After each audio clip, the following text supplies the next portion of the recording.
नमस्कार. लग्नाची बेडी या मालिकेच्या आजच्या भागात आपण पाहणार आहोत. ऋतुराज हा इन्स्पेक्टर साहेबांना म्हणतो की तुमचा बॉस गजा माझा मित्र आहे, माहिती ना तुम्हाला. तर त्यावर इन्स्पेक्टर साहेब म्हणतात, हो, पण मला माझी ड्युटी करण्यापासून कोणीही थांबवू शकत नाही. रुक्मिणी त्यांना विचारते, तुमच्याकडे माझ्या विरोधात नक्की काय पुरावा आहे? त्यावर इन्स्पेक्टर साहेब म्हणतात, ते सगळं आपण पोलीस स्टेशनला गेल्यानंतर बोलू. आणि ते ऐकून मात्र सगळ्यांनाच मोठा धक्का बसतो. तर इन्स्पेक्टर साहेब रुक्मिणीला म्हणत असतात की चला मॅडम, तुम्हाला चौकशीसाठीच पोलीस स्टेशनला यावं लागेल. मात्र त्याआधी रुक्मिणी राणी आणि रेश्माला बोलावते. त्यानंतर सिंधू सुद्धा त्या ठिकाणी येते आणि रुक्मिणी इन्स्पेक्टर साहेबांसमोर राणी आणि रेश्माला विचारते, तुमच्या दोघींपैकी कुणी माझ्या विरोधात तक्रार केली? आणि तिचा तो प्रश्न ऐकून मात्र दोघींना मोठा धक्का बसतो आणि त्या दोघीही नाही म्हणतात. त्यावर इन्स्पेक्टर साहेब म्हणतात की रुक्मिणी मॅडम, त्या दोघी तुमच्या समोर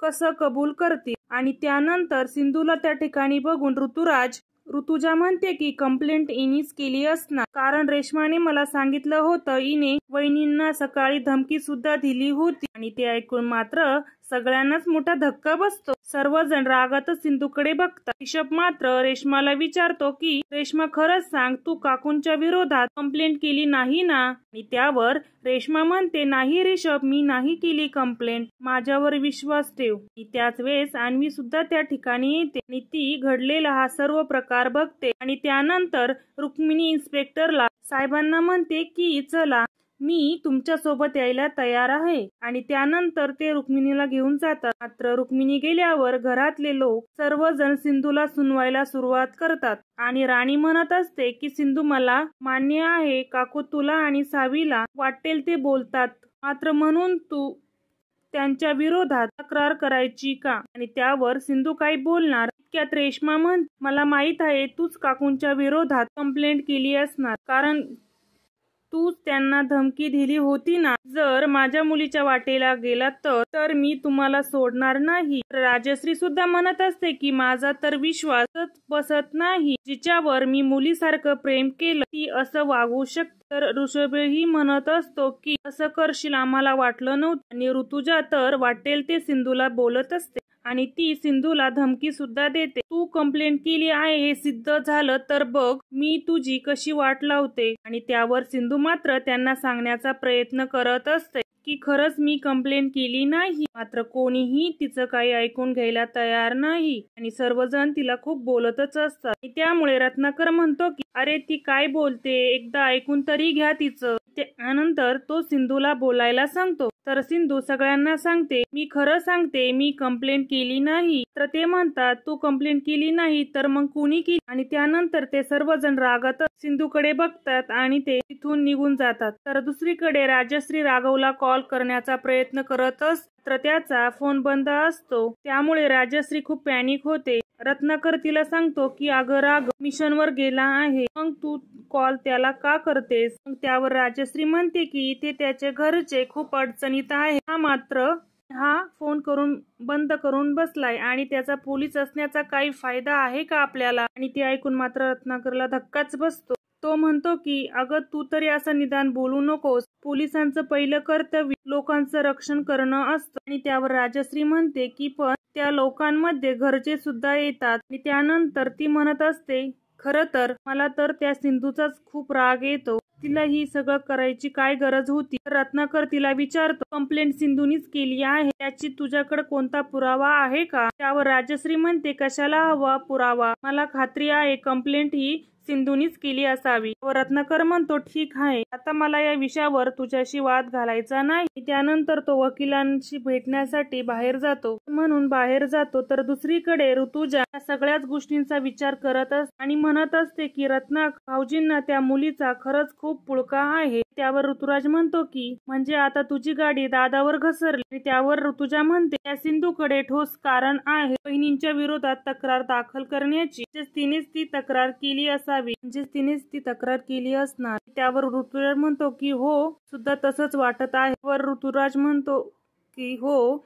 आणि त्यानंतर ऋतुजा म्हणते की बहिणींचे परमभक्त आहात, जा तुम्ही आता वकिलांना भेटायला. मग तो तिथून निघून जातो. दुसरीकडे रेश्मा मोबाईलवर चॅटिंग करत असते आणि खूप हसत असते. त्याच वेळेस ऋषभ तिथे येतो. तो रेश्माला दोनदा तीनदा आवाज देतो पण रेश्माचं लक्ष नसतं. त्यामुळे तो मोठ्याने तिच्यावर ओरडतो. तर रेश्मा खूपच घाबरलेली असते. त्यानंतर ती पटकन तिथून जाण्यासाठी ते मात्र ऋषभ तिला थांबवतो आणि विचारतो, रेश्मा प्लीज मला खरं सांग, तूच काकूंच्या विरोधात कंप्लेंट केली नाही ना? तर ते ऐकून रेश्मा चिडते की ऋषभ मी किती वेळा सांगितलं तुला मी नाही केली म्हणून. त्यावर ऋषभ म्हणतो मग तुला इतकं चिडायला आणि ओरडायला काय झालं? वर रेश्मा म्हणते की हीच गोष्ट मी तुला बाहेर सांगितली होती ना की मी नाही कंप्लेंट केली, तरीही पुन्हा इथे येऊन तू मला विचारतो. त्यावर ऋषभ म्हणतो तर तू कंप्लेंट केली नसेल तर चांगलंच आहे, पण एक गोष्ट लक्षात ठेव, जर तुझा गुन्हा सिद्ध झाला तर म्हणू नकोस की तू माझी बाजू घेतली नाही.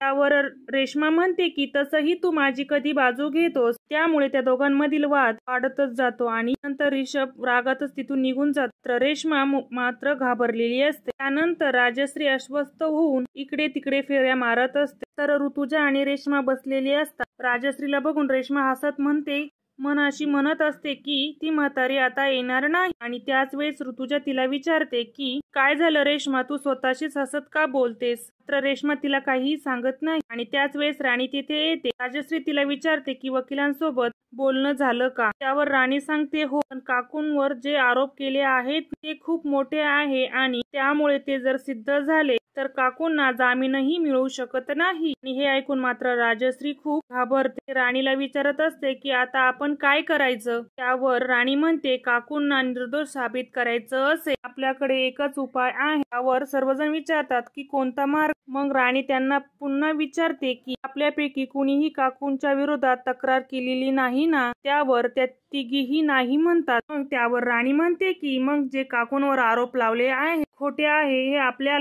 सिद्ध करावं लागेल आणि ते कसं मलाही माहित नाही, पण ज्याने कोणी ही तक्रार दाखल केली आहे त्याला ती मागे घ्यावी लागेल. तर दुसरीकडे सिंधू ही पोलीस स्टेशनला जायला निघते. तर अन्वी तिला थांबवते. सिंधूने रुक्मिणीची मदत करू नये असं अन्वीला वाटतं. मात्र सिंधू तिला समजावते तू तुझ्या अभ्यासाकडे लक्ष दे, त्या सगळ्यांमध्ये पडू नको. मात्र अन्वी काही ऐकत नाही. ती म्हणते की रुक्मिणी आजीने आपल्याला किती त्रास दिला आहे, मग तरी सुद्धा तू तिची मदत का करतेस? सगळ्यांनीच तुला ब्लेम केलंय. त्यावर सिंधू म्हणते की रुक्मिणी आजीने खरंच या घरासाठी खूप काही केलं आहे. मात्र अन्वी म्हणते तिच्याच माझ्या आईची ही अवस्था आहे. वर सिंधू तिला सांगते की राखीताईंनी त्यांना मनापासून माफी केली आहे, त्यामुळे तू सुद्धा आता त्यांना माफ कर. मग त्यानंतर अन्वी सिंधूला विचार त्यांच्या विरोधात तक्रार कुणी केली असावी माहितीये का तुला? त्यावर सिंधू म्हणते हो, मला थोडा अंदाज आहे आणि आता पुढे काय करायचं ते बघूयात. आणि त्यानंतर ती पोलीस स्टेशनला जाते. तर दुसरीकडे इन्स्पेक्टर रुक्मिणीला विचारतात की सांगा तुम्ही तुमच्या सुनांचा नक्की कसा छळ करता? की त्यांना चटके देतात की मारतात की त्यांच्या माहेरच्यांकडून पैसे घेतात? आणि त्यावर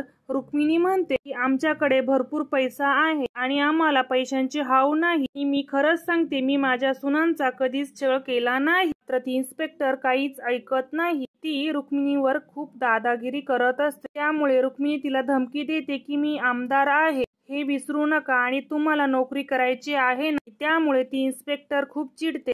ती म्हणते की ही धमकी खरी करण्यासाठी तुम्हाला आधी जेलच्या बाहेर जावं लागेल आणि ते तर काही शक्य होणार नाही, कारण आता लवकरच तुमच्यावरील हे आरोप सिद्ध होतील. आणि त्यामुळे महापात्रा आणि तिचं ते बोलणं ऐकून रुक्मिणी खूप घाबरते. या मालिकेच्या पुढील भागामध्ये आपण पाहणार आहोत सिंधू ही पोलीस स्टेशनला जाते आणि त्यांना सांगते की मीच यांच्या विरोधात तक्रार केली आहे, पण त्या निर्दोष आहे.